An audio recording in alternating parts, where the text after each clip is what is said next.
Assalamualaikum semua anak murid Muallimah. Okey, apa khabar semua? Muallimah harap semuanya sihat sejahtera. Baiklah, pada hari ini kita akan sambung pembelajaran kita pada yang sebelum ini. Okey, dalam topik yang sama iaitu unit 5 sifat cahaya. Okey, pada sebelum ni kita belajar tentang sifat cahaya iaitu cahaya bergerak lurus. Okey, pada hari ini kita akan sambung dengan sifat cahaya yang kedua. Kita akan belajar tentang pantulan cahaya. Apa yang kita akan pelajari pada hari ini? Pertama, kita akan belajar bahawa cahaya boleh dipantulkan. Kedua, kita akan belajar kegunaan pantulan cahaya. Dan yang ketiga, kita akan belajar bagaimana untuk melukis gambar raja sinar yang menunjukkan pantulan cahaya pada cermin. Baiklah. Muklimah pasti semua pernah melihat cermin. Okey, apabila kita melihat cermin, kita dapat melihat imej kita terbentuk pada cermin. Okey, apa yang menyebabkan ini terjadi? Okey, fenomena ini kita namakan sebagai pantulan cahaya.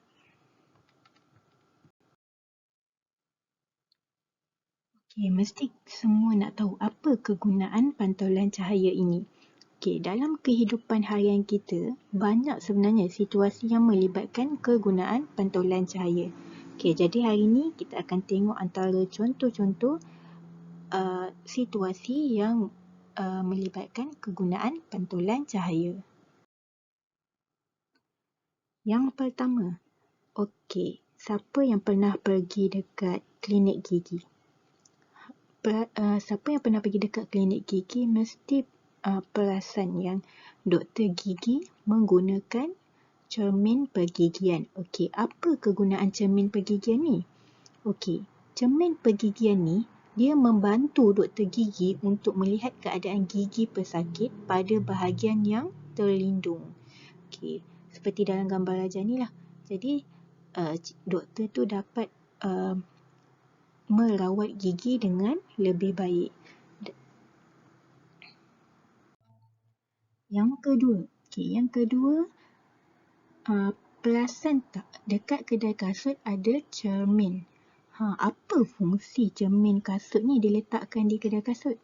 Okey, pelanggan di kedai kasut boleh melihat imej kasut yang dipakai melalui cermin yang diletakkan pada bahagian bawah. Jadi, cermin ini berfungsi supaya pelanggan dapat melihat kasut itu dari pandangan sisi, pandangan depan dan juga pandangan belakang. Itulah fungsi cermin yang diletakkan di kedai kasut. Yang ketiga, di kedai gunting rambut. Biasanya siapa yang pernah pergi kedai gunting rambut dan mesti perasan tukang gunting rambut selepas sahaja selesai menggunting rambut pelanggan, mereka akan menunjukkan cermin kecil kepada pelanggan tersebut. Kenapa? Supaya pelanggan di kedai gunting rambut boleh melihat imej bahagian belakang kepalanya melalui cermin yang diletakkan di bahagian belakang. Okey, yang keempat, yang ni mungkin kamu tak pernah lihat tapi kamu pernah mendengar tentang periskop. Okey, kat mana sebenarnya kita boleh lihat periskop ni? Okey, untuk pengetahuan kamu, periskop ni biasanya digunakan di dalam kapal selam oleh tentera laut.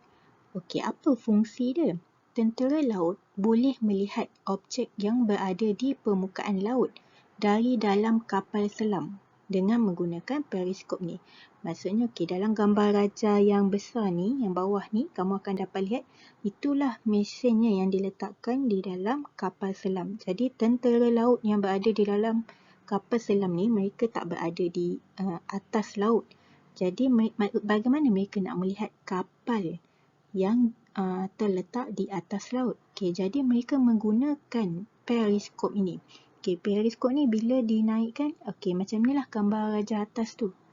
Supaya mereka dapat lihat keadaan kapal yang berada di atas permukaan laut. Jadi bagaimana periskop ini berfungsi? Untuk pengetahuan kamu, dalam periskop ini ada dua cermin. Cermin yang di atas dan juga cermin yang di bawah. Cuba kamu lihat gambar yang di bawah itu. Itu adalah keadaan bagaimana periskop itu. Cermin yang diletakkan adalah bersudut 45 darjah. Dia macam sengit sikit. Cermin yang pertama akan melihat memantulkan imej yang dari kapal yang berada di permukaan laut. Daripada imej itu dia memantulkan ke cermin yang kedua. Cermin yang kedua itulah memantulkan semula imej ke mata tentera laut. Dari situ tentera laut dapat melihat keadaan kapal di atas laut. Yang mereka dapat lihat adalah seperti dalam gambar rajah di atas. Jadi dua cermin ini yang akan memantulkan cahaya dari objek yang terhalang ke arah mata pemerhati. Baiklah, Mukadimah pasti semua orang nak tahu bagaimana fenomena pantulan cahaya ni berlaku. Apabila cahaya terkena pada permukaan yang rata dan licin, seperti contohnya cermin, cahaya tersebut akan dipantulkan.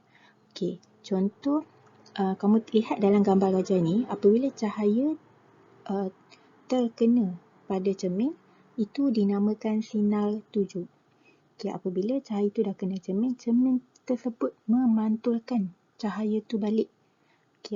Dan ini dinamakan sebagai sinar pantulan. Jadi terdapat dua sinar, iaitu sinar tuju dan juga sinar pantulan.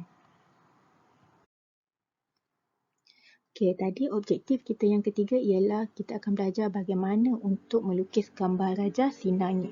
Yang pertama, kamu kena sediakan kotak hitam yang mempunyai celah. Dari bahagian permukaan atas, macam ni kamu kena, inilah keadaan di dalam kotak tersebut. Kamu letakkan kertas putih pada dasar kotak dan susun cermin seperti dalam gambar rajah ini. Itu yang pertama. Yang kedua kamu akan ambil lampu suluh dan kamu halakan cahaya lampu suluh tersebut melalui celah kotak. Tadi dah buat celah kotak kan? Kamu halakan lampu suluh tersebut melalui celah kotak ke arah cermin. Jadi kamu akan dapat lihat ada satu sinar garisan yang terbentuk ke arah cermin. Dan kamu akan dapat lihat lagi satu sinar yang dipantulkan dari cermin. Yang ketiga, apa yang kamu perlu buat ialah perhatikan pantulan cahaya yang terhasil itu. Kemudian lukis garisan dengan pembaris mengikut arah cahaya pada kertas putih di dasar kotak.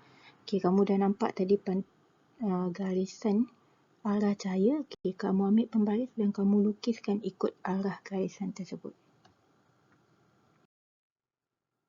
Yang keempat, kamu keluarkan kertas putih tadi dan labelkan lukisan kamu. Yang pertama tu, kamu buat anak panah dan labelkan sebagai sinar tuju, iaitu sinar dari arah cahaya lampu suluh ke arah cermin. Dan yang kedua, sinar pantulan, iaitu sinar dari arah cermin ke luar. Baik, itulah sahaja untuk hari ini. Terima kasih kerana sudi menonton video ini dan Mukadimah harap kamu dapat mempelajari sesuatu pada hari ini. Sehingga berjumpa di video yang akan datang. Terima kasih, bye-bye. Assalamualaikum.